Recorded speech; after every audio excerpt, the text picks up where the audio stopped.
Hi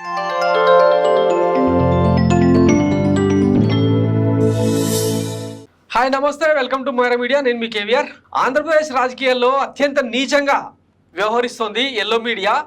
ప్రతిరోజు అబద్ధాలను వండివార్చే ఈ ఎల్లో మీడియా, ఈనాడు, ఆంధ్రజ్యోతి లాంటి పత్రికలు రాస్తున్న కథనాలు చూస్తుంటే అత్యంత జుగుప్సాకరంగా, అత్యంత విడ్డూరంగా ఉంటున్నాయి.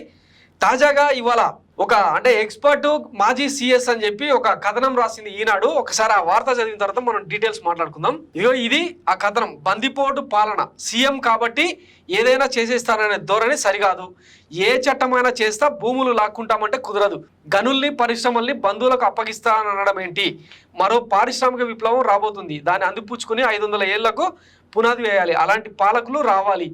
ఆర్థిక నిపుణులు, మాజీ special chief secretary doctor PV Ramesh అనే పేరుతో ఈ కథనం వండివార్చిరు. అసలు ఆయన చెప్పిండో, ఆయన చెప్పిన కథనాన్ని మార్చి రాసుకున్నారో వీళ్ళకి అనుకూలంగా తెలియదు. కానీ ఒక ప్రభుత్వ స్థాయి వ్యక్తి ఇట్లాంటి మాటలు మాట్లాడతారా? బందిపోటు పాలన, జగన్ పాలన బందిపోటు పాలన. ప్రజల సంక్షేమం కోణంలో నాడు నేడు విద్యని సంస్కరించింది బందిపోటు పాలన. వైద్యాన్ని గడప గడపకు తీసుకొచ్చిన పాలన బందిపోటు పాలన. చంద్రబాబు హయాంలో ప్రవేశపెట్టిన బడ్జెట్ ఎంతనో వైఎస్ జగన్మోహన్ రెడ్డి పాలనలో కూడా ఇంచుమించు అదే బడ్జెట్ కదా. కొంచెం అంచనాలు ఎక్కువ తక్కువ ఉండొచ్చేమో కానీ సేమ్ పాలన కదా. మరి జన్మభూమి కమిటీలు దండుపాలెం లాగా దండుకున్న కాల్మనీ సెక్స్ రాకెట్ లాంటి దండుపాలెం లాగా జగన్ పాలనలో అట్లా ఏం జరగలేదే.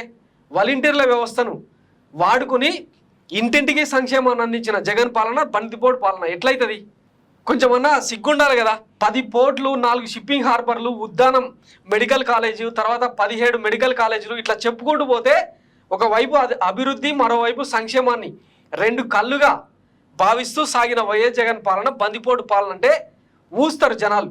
ఇప్పుడు చంద్రబాబుకు, బాలయ్య బాబుకు, పవన్ బాబుకు, ఇట్లాంటి వాళ్ళకు, లోకేష్ బాబుకు ఎంతమంది జనాలు వస్తున్నారో, అదే సీఎం సభలు పెడితే ఎంతమంది వస్తున్నారో ఈ ఎగ్జాంపుల్ సరిపోదా? ఒకవేళ నిజంగానే వైఎస్ జగన్మోహన్ రెడ్డి పాలన బందిపోటు పాలన అయి ఉంటే సర్వేలు, జనం ఈ రేంజ్లో పెద్ద ఎత్తున ఆయనకు మద్దతు పలకరు కదా. ఇవన్నీ గ్రౌండ్ రియాలిటీ వదిలేసి ఇట్లా విషం జిమ్మే వార్తలు రాసుకుంటూ పోతే ఎట్లా నమ్మాలి జనాలు?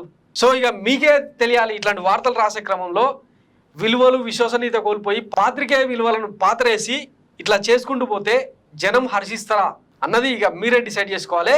సో ఇట్లాంటి కథనాలను పట్టించుకుంటే నిలువున మోసం చేస్తారు. మీకు గ్రౌండ్ లెవెల్లో, క్షేత్రస్థాయిలో జరిగిన సంక్షేమం ఏంది, అభివృద్ధి ఏంది అన్నది ప్రజల కళ్ళ ముందు ఉంది కాబట్టి అదొక్కటే క్రైటీరియాగా కావాలి తప్ప మరొకటి కాదు. సో ఇక విఘ్నులైన ఆంధ్రప్రదేశ్ ప్రజలు ఎట్లాంటి తీర్పునిస్తారన్నది ఆల్రెడీ ఇక 20-25 రోజులైతే పోలింగ్ దగ్గర పడుతున్న నేపథ్యంలో విచక్షణతో బాబాసాహెబ్ అంబేద్కర్ ఇచ్చిన ఓటు అనే వజ్రాయుధాన్ని ఎట్లా వాడతారన్నది ఇక మీదే ఛాయిస్ అనమాట.